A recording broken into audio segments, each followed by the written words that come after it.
গায়ের মানুষ সহজ সরল, চিটিং বাজদের মনটা গরম। কেউ বলে না ভাই ন্যায্য কথা বলার মতো একটা মানুষ চাই। আমরা ন্যায্য কথা বলার মতো একটা মানুষ চাই।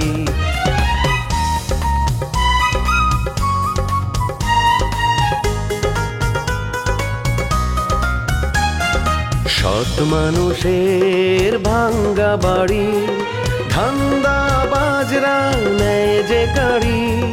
কেমন নিয়ম ভাই, উচিত কথা বলার মতো একটা মানুষ নাই। উচিত কথা বলার মতো একটা মানুষ নাই।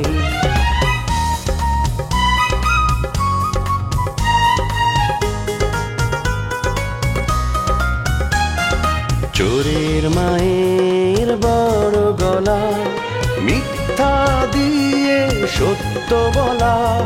ভদ্রলোকের ভাই এক সমাজেই বাস করে ভাই চিটার এন্ড জেন্টলম্যান।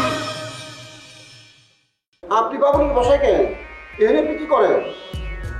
এই বাবুলের সাথে আমি প্রেম করি। আপনার কি সমস্যা আছে? ভাই বিশ্বাস করেন, মিথ্যা কথা কইতেছে। শেষ পর্যন্ত হতে হতে আপনি বিপদে ফেলাই দিলেন। একজন লোককে আমার একটু ভালো লাগে, মানে ভালো মানুষ মনে হয়, সেও আমাকে খুব পছন্দ করে। কে সেই লোক? আমাদের এলাকার? আমি চিনি। অবশ্যই তুমি তাকে চিনো এবং খুব ভালো করেছি। শোনেন, সে যে বুলেটকে চেনে না, আপনি পয়সা দিতে পারছেন না কেন? বুলেটকে হারানোর পরে সে পয়সা নিচ্ছে। সে কি হারাইছে সে জানে? সে কি হারাইছে? তোমার এই আবল তাবল কথা শুনতে শুনতে আমার কানটা ঝালাপালা হয়ে গেছে। আমি যে একটা নতুন বর, নতুন জামাই, সেই আবেগটা, সেই ফিলিংসটাই ভুলে গেছি তোমার কথাবার্তায়। ও আই কথা কইলি তোমার কান ঝালাপালা হয়ে যায় কেন? আর কথা আর মধুর লাগে না। বিয়ে করার লগে লগে হর হয়ে গেছি। কে বুলেট ভাই? লাগে তো কইলে কথাটা কি ফলছে না? এই বাড়িতে আমি আর থাকি না। বাড়ি ভাড়া দেওয়া খুব কঠিন কাজ, আমার দ্বারা এটা উমই না। এ বাবু, তুই এটা কি কইতেছস? তুইও বাড়ি চলে যাবি, তাহলে আমি থাকুম কই, খামো কি? তুই বাড়ি চলে গেলে তো আমারও বাড়ি চলে যাইতে হইব। মিতার কাছে না আমি ছোট হয়ে যাবো করে। মিতা তোমার ভাতিজি চাচা, তার কাছে ছুটলে অসুবিধা কি? এখন তো মনে হচ্ছে মিতা ওই বাড়ি থেকে তোমাকে বাইর করে দিয়েছে। ওখানে কি ঘটনা ঘটা আছে বলে? ওই কি বুলেট ভাই, এই যে আমার কাকা ধীরে ধীরে বড় হয়েছে, বুড়া হয়েছে, কিন্তু আক্কেল নাই। এমন সব উল্টা পাল্টা কাজ কাম করে বসে, মিতার মান যদি থাকে। মিতা বাধ্য হয়ে তাকে অপমান করে বাড়ি থেকে বাইর করে দিচ্ছে। মিতার এত বড় সাহস নাই আমার অপমান করে বাড়ির থেকে বাইর করে দেবো। আমি ইচ্ছা করে বাড়ির থেকে বাইর হয়ে আইছি। ওই যে বুলেটের প্রাক্তন ভাবি নূপুর আমার নামে বদনাম করে মিতার কান্ডা বাড়ি করে দিচ্ছে। সব খবর আমার জানা আছে। আমি শুনেছি তোমার কারণে নূপুরকে মিতার বাড়ি ছাড়তে হয়েছে, সে এখন রাজার ঘরে আছে। সব কিছু আমি পাইছে নিয়েছি। তুমি এক কাজ করো, ঢাকায় আর কারো কি ডিস্টার্ব না করে তুমি এখন বাড়ি যাও। বাড়ি যেয়ে গিয়ে তোমার বন্ধু লেবু আঙ্কেলের কাছে যাও। তোমার বন্ধু লেবু সব পথে পথে ঘুরছে। ভাই লেবু সব পথে পথে ঘুরবো কেন? কি হচ্ছে তা? ইংরেজ তার জমি জমা নিজের নামে লিখে নিয়েছে, ওর মামাকে বাইর করে দিয়েছে, এখন পাইছে নিয়েছে। তা চাপা মারিস না, ইংরেজের এত বড় সাহস হয় নাই লেবু সবের জমি লেখে নেবে। এই বুলেট ভাই, তোমার কথা যদি হতে বিশ্বাস করো, লাগে 10,000 টাকা খরচ করবো। আমি মসজিদে ছিন্নে দিব।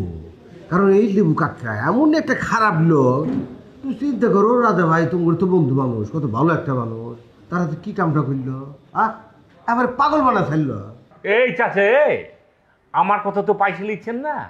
যান বাড়িতে যান, যা দেখে আসেন আপনার বন্ধু লেবু চেয়ারম্যানের কি অবস্থা। কাঙ্খের কলস নিয়ে দুদিন পরে কাপড় পরে হিজড়া খাইয়ে তারপর হাইটে যাবে। এত বাজে অবস্থা, যান গিয়ে দেখে আসেন। আমার জ্ঞান দিবা না, আমার মেলা জ্ঞান আছে। আমি কারো ক্ষতি করি না, পারলে উপকার করি। এত উপকার করে যে উপকারের ঠেলায় দেখ বাড়ি ঘুরে এসে অত কথা করার দরকার নাই। তোমরা তাহলে বসে কথাবার্তা কও, আমি একটু চায়ের পানি দিই। কি জন্য চা খাবো কেন বে? এখন সোজা যাবি, যায় দুটো বড় বড় ডিম আছে না, ডিমটাকে মামলেট করে এই যে পেঁয়াজ দিবি কুচি কুচি করে, একটু কাঁচামরিচ দিবে, উপরে একটু ধনে পাতা ছিটে দিবে, সাথে একটু লবণ দিয়ে শর্ট মারি দে ঠালা।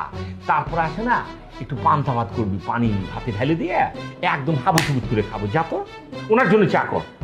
আরে না, ডিমান্ড আছে কিছু? আচ্ছা এই পাবনার গাওয়া দিদা নাই? হ্যাঁ আছে আছে। থাকলে গরম ভাতের সাথে একটু মাখায় খাইতাম আর কি। আপনি জান তো, দরজা বন্ধ করেন, আবার কে চলে আসবে কে জানে। ইয়া আল্লাহ, দেখি আল্লাহ হরফুল কাকা মেহমানের ভাত রাঁধতে তুই রাঁধতে কি আমার জীবন শেষ হয়ে যাবে। আপনি কি এখন ওয়াশরুমে যাবেন? আমি যাব।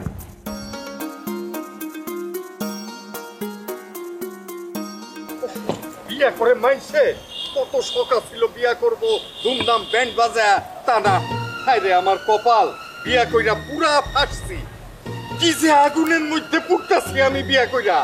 ও তো আর খালি একলা ইচ্ছা ছিল যে দুমদাম করে বিয়ে করবে, আর কোনো ইচ্ছা ছিল না। কানের কাছে তো প্যান প্যান করিও না ভালো না লাগলে। তো আর যদি ভালো না লাগে তুই এক লাখ না চলে যাও, আই চলে যাই আর বাড়ির দিকে। আর বাড়ির দিকে যাওয়ার পথে যদি কোনো সুন্দর গাছ পাই, গাছি গাল লাগা আর শাড়িটারে হেসাই লটকাই মরি যাইম, এ মুখ আর কাউরে দেখাইম না। তুই বাসি যাইবা, তুই অনেক সুখী থাকবা, আর বিয়া করি তুই অনেক ভুল করি ফেলাইছো। বাজে কথা কয়েও না, তুমি তো মনে সুখে যায় অন্য পেশায় জুইলা পড়বা, মইরা যাবা, কোনো চিন্তা নাই। তারপরে ফাঁসলে ফাঁসবো তো আমি, আমারে পুলিশ ধরে নিয়ে যাবে, আমার যাবজ্জীবন কারাদণ্ড ফাঁসি হয়ে যাইতে পারে। আমারে ফাঁসাইতে চাও তাই না? এই ধরনের কথা খবরদার আর কখনো মুখেও আনবা না। তুই তো আরে বিয়া করে সুখী না, তো আরে সুখী না করতে পারলে আর পাশে থেকে লাভ দিয়া। তোমারে পেয়ে আমি অনেক খুশি, অনেক। আমার জীবন ধন্য, আমি ধন্য হয়েছি ওগো ধন্য। আরে রুমিও তোমরা কই যাইতেছো? সাথে নাপিও দেখতাছি। আমরা কক্সবাজার যাইতেছি আঙ্কেল। কেসটা কি? তোমার সাথে নাপিতা কক্সবাজার যাচ্ছে, তোমার বাপ মা কিছু কইলো না?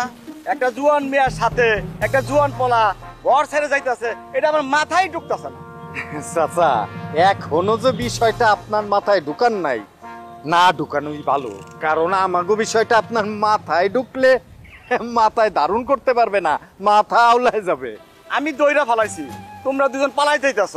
নাফিজা, তোমার বাপের নাম্বারটা দাও, আমি বিষয়টা যাই না বুঝালই। আমি এলাকার মেম্বার, আমার সামনে এত বড় অবৈধ কাজ গইটা যাব, সেইটা তো আমি ওইতে দিব না। চাচা, আন্নে আসলে ভুল বুঝতেছেন। আঙ্গো দুগর তো বিয়ে হয়ে গেছে, এটার লাই আমরা হানিমুনে যাইতেছি। আর আব্বা তো ঘরোয়া পরিবেশে বিয়ে দিছে, এর লাগে খুব একটা ধুমধাম হয় নাই। আঙ্গো শ্বাস পোশাকে বুঝেন না নিজে আমরা বিয়ে করছি। আমি গ্রামের মেম্বার, তোমার বিয়ে হইলো আমি জানলাম না, আমাকে দাওয়াত দেওয়া উচিত ছিল। কিন্তু না হইছে কি চাচা, নাফিজার আব্বা তো একজন কন্যা দায়গ্রস্ত পিতা, বুঝেন না কত ঝামেলা তার মাথার মধ্যে। সে আসলে খরচপাতি করতে চায় নাই, তাই চুপে চাপে আর কি পারিবারিক ভাবে নিজস্ব ভাবে বিয়াটা দিছে। আর ও ভালো কথা চাচা, আপনি তো মনে হয় বাড়িতেও আছিলেন না নাকি? হ্যাঁ, আমি এক সপ্তাহ আগে মেয়ের বাড়ি গেছিলাম, আজকে আসলাম। তাইলে তো চাচা আপনি নাফিজার আব্বারে মানে আমার শ্বশুর আব্বারে আপনি দোষ দিতে পারেন না। আসসালামু আলাইকুম বাবুল ভাই। কে গেছা? তুই করে গেছিলি? আঙ্কুর বাড়িতে ছিলি, হঠাৎ করে উদয় গেলি। আমি তো খুঁজতে খুঁজতে উঠতে আমার পাগল লাগছিল।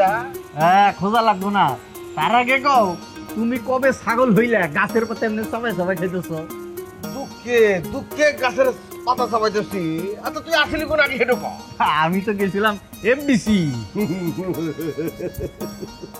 12 বছর ধরে শুনতেছি তুই খালি এফডিসির দাঁত।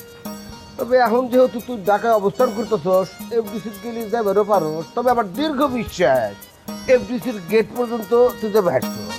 ওই গেটের ওখানে খাড়ায় আসি বা খাসি দিয়ে দু চারজন নাট্যশিল্পী অথবা গ্যাটিসগুলি আইটে গেলি, ওইটি মনে চোখ দিয়ে দেখছিস, ভিতরে আর ঢুকে হারস না।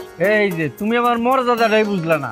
শোনো, আমি আসল কথা কই, এফডিসিতে ঢুইকা এফডিসির ক্যান্টিনে বইসা একটা চার অর্ডার দিয়া চাই চুমুক দিয়া কইতেছিলাম যে সামনে যে সিনেমাটা বানামু এটা কিভাবে কাজটা করা যায়, খালি এরকম কইছি।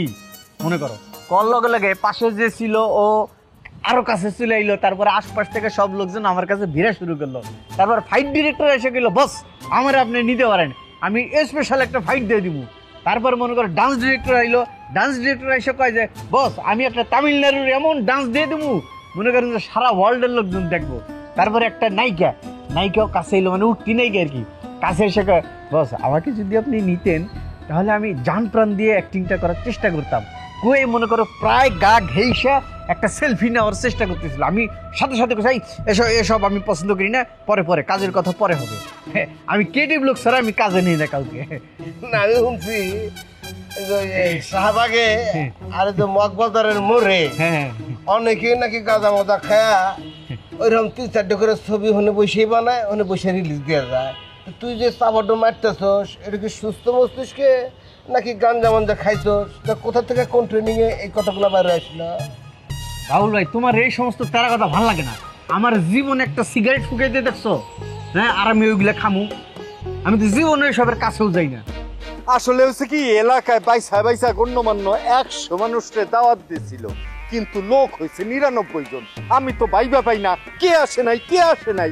এখন বুঝতে পারছি আপনি আসেন নাই, এই কারণে 99 জন হয়েছিল, 100 জন হয় নাই। তোমাদের বিয়া খাওয়া আমার ভাগ্যে নাই, বাড়ি দেখলে সব শুনতে পারবো। তোমার আব্বা আমার বন্ধু মানুষ, সে দাওয়াত না দিয়া থাকতেই পারে না।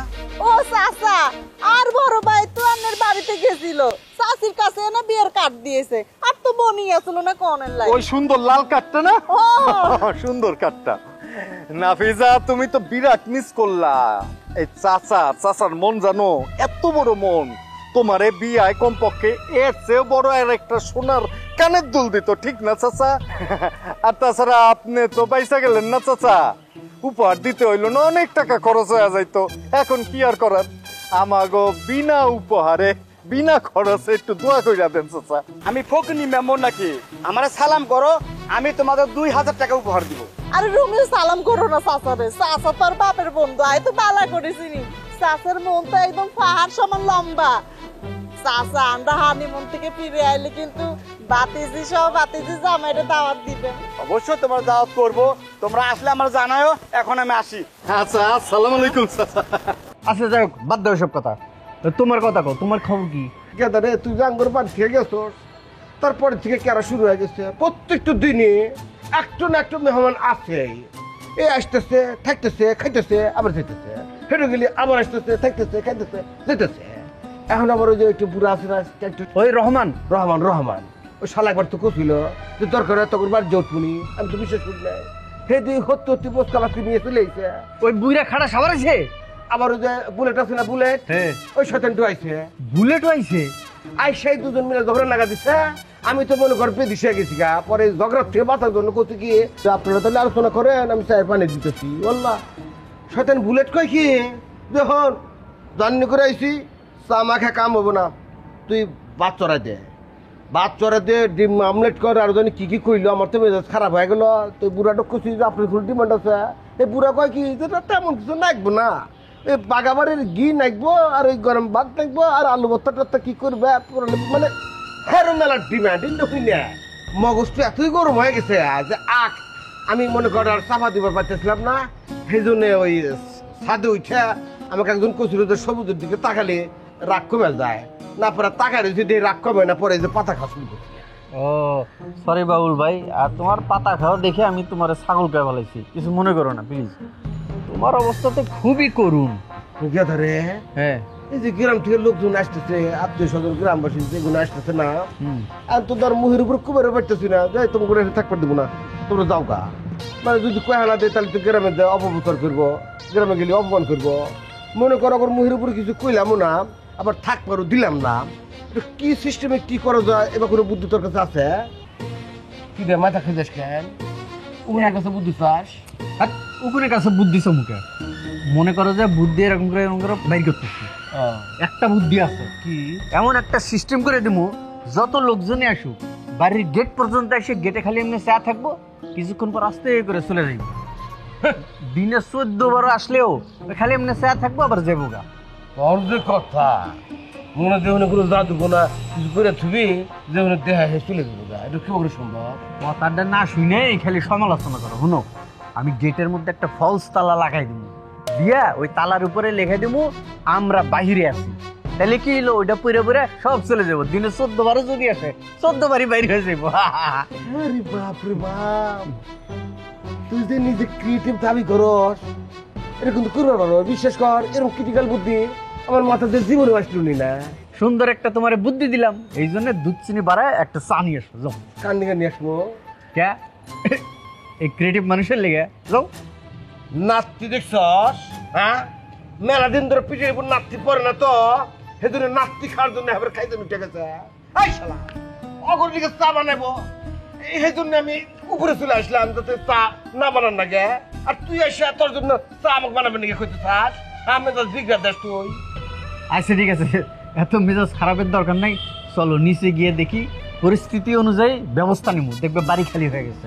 এমন কিছু করো নাকবো যাতে দুটো বাচ্চা ভেঙে যায় নদী। একেবারে ওই দুইটা রিক্সা দেবো, চলো। শালা এক পয়সা কামা নাকবো না। আরে আজ যদি রুমিওর হাইতাম বুঝছি রে আঙ্গন কো ভাই করে টুকরা টুকরা করে গাঙ্গ বাসাইতাম। ওই আজ জসিমারা হারাইছি এই অনেক হাতে অনেক আইজন বাস স্ট্যান্ড গেছে অনেক আইজন তো ওরে জসিম এই তো আইজি অলফেল্লায় ট্রেনে উড়ি গেছে আর ট্রেন সারি চলি গেছে, অলফেল্লা তো তারি নাই। কি কস ইয়ার ইসা মার কোয়ালো তুই এনে জামা তো রিটার্ন না মানলি না কিলাই গাড়ি সারি দিলে হাতের জামাই দই রুম কেন?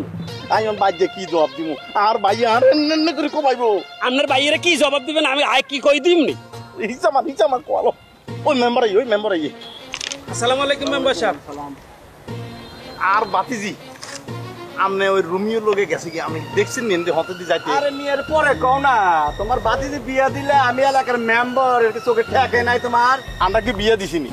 হ্যাঁ ওই রুমিও ওই শতানে এই শতানের বাচ্চা শতান আর বাতিজি নাফিজারে লই পলাই গেছে কি বুঝিনি দাই গেছে কই।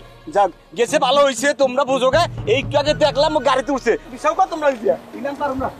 আয় তো কইছি যে হাতের অলফেল্লায় ধরতে মারি নাই, গাড়িতে উঠি চলে গেছে ট্রেনে। এইভাবে মিতার বাসা থেকে আপনি চলে আসছেন চাচা, খুব খারাপ লাগছে। আরে আমি আপন মানুষের এখন আর আপন মনে করি না, আমার কাছে পরেই আপন। তার মানে আপনার কাছে পর এতটাই আপন মনে হচ্ছে, মানে আপন মানুষ খুব হিট করেছে, তাই না?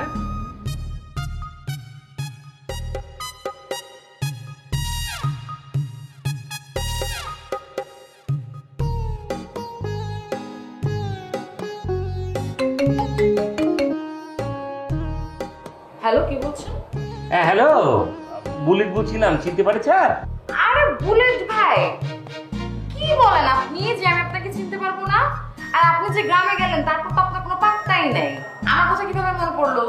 হ্যাঁ, তোমার কথা মনে থাকবে না কেন? তোমার কথা মনে পড়ে তো। কি বলবো তোমাকে, যখন তোমার কথা মনে পড়ে তখন ভাবি একটা কল দিই, মোবাইলটা যে হাতিলেই তখন আমার মনে হয় কি তুমি যদি আবার মাইন্ড করো। একটা কথা কি, ঢাকার মানুষের মন আর গ্রামের মানুষের মনের অনেক পার্থক্য, জানো তো? গ্রামের মানুষ অনেক সরল। তাহলে তো তুমি আমাকে চিনতেই পারো না বুলেট ভাই। তুমি ফোন করবে আর আমি মাইন্ড করবো, এটা তুমি কিভাবে ভাবলা? শোনো, আমি তোমাদের গ্রামের সব মানুষগুলোকে অনেক বেশি ভালোবাসি। জানি তো, শহরের লোকজনের মধ্যে তুমি একটু আলাদা, তোমার কোনো তুলনা হয় না। এবার কিন্তু তুমি একটু বেশি বলে ফেললা। শোনো, ঢাকায় আমার থেকে আরো অনেক ভালো মেয়ে আছে। তুমি ঢাকায় আসলে কিন্তু এবার অবশ্যই আমার সাথে দেখা করে যাবে। আমি তো ঢাকায় আছি গো, শামসুর বাসায় এসে উঠেছি। এসে দিকে রহমান চাচু এখানে আছে। তোমাদের বাসায় নাকি ওনার ভালো লাগে না, বাবুল একা মানুষ, তিনজনে রান্না বান্না করে কি বলবো একদম পরিশ্রম করে পারছে না। বিষয়টা আমি তোমাকে অবগত করলাম, আমার কাছে দেখতে এটা ভালো লাগেনি কো। রহমান চাচা না এই বাড়িতে যতদিন ছিল এখানেও যন্ত্রণা দিয়েছে, বাড়ি থেকে বের হয়েছে এখনো যন্ত্রণা দিচ্ছে। বাবাকে তো চাচার দোষের কথা কোনো কিছু বলাই যায় না, সে তো আমলেই নেয় না। আচ্ছা, চাচা কি তোমার আশেপাশে আছে? আমার একটু কাছেই আছে, তুমি কথা যদি বলতে চাও বলতে পারো, দেবো। আচ্ছা, তুমি একটা কাজ করো, তুমি কথা বলতে বলতে চাচার কাছে যাও, গিয়ে ফোনটা ওনাকে দাও, আমি একটু ওনার সাথে কথা বলি। আর অবশ্যই কিন্তু তুমি আমাদের বাসায় আসবে। ঠিক আছে ঠিক আছে, আমি তোমার বাসায় আসবো, কথা দিচ্ছি। এখন নাও, চাচার সাথে একটু কথা বলো। কে ফোন করছে? আরে ধরেন না, ধরলে বুঝতে পারবেন, কথা বলে। আমি অপরিচিত মানুষের ফোন ধরি না, আমি কথা বলি না। এটা পরিচিত মানুষ, আপন মানুষ, কথা বলে পাইছে নিতে পারবেন। ধরেন ধরেন ধরেন, দেখেন। হ্যালো, হ্যাঁ মিতা, তুমি কি জন্য ফোন করছো? তোমার কথা অনুযায়ী তো আমি বাসা থেকে বের হয়ে আসছি, তারপরে তার কোনো কথা থাকতে পারে না। জি চাচা, পারে। আপনি বাসায় চলে আসেন। আপনি বাসা থেকে যাওয়ার পর 1 ঘন্টার মধ্যে আব্বা পুরো তুলকালাম করে ফেলেছে। মহসিন চেয়ারম্যানের ভাই ঢাকা শহরে, তার বাসায় না থেকে অন্য কারো বাসায় থাকবে, এটা বাবা কোনোভাবেই মানতে পারছে না। আমার সাথে চিৎকার চেঁচামেচি করেছে, আমাকে বলেছে যেখান থেকে পারিস আমার ভাইকে এনে দে। আপনি আমাদের বাসায় চলে আসেন। আমার ভাই আমারে এত ভালোবাসে, লাথি মারি বাবুলের বাসা। আমি এখনই চলে আসতেছি। আচ্ছা ওই যে আমার শত্রু নূপুর, ও কি তোমাদের বাসায় আছে এখনো? না, নুপুরকে আগেই ভাগাই দিছি, আপনি চলে আসেন। তাহলে তো কোনো কথাই নাই, আমি এক্ষুনি আসতেছি। আম্মা তুমি ফোন রাখো। আপনি একটু ফোনটা বুলেট ভাইকে দেন তো। এই নে। আমি তো বলো।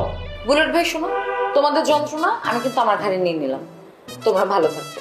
বাচ্চালে আমি তোমার সাথে দেখা করতে আসবো, একদিন তোমার সাথে বসে লাঞ্চ করে যাব। অবশ্যই, যে কোনো সময় আসবা, তোমার সাথে জম্পেশ একটা আড্ডা দিব।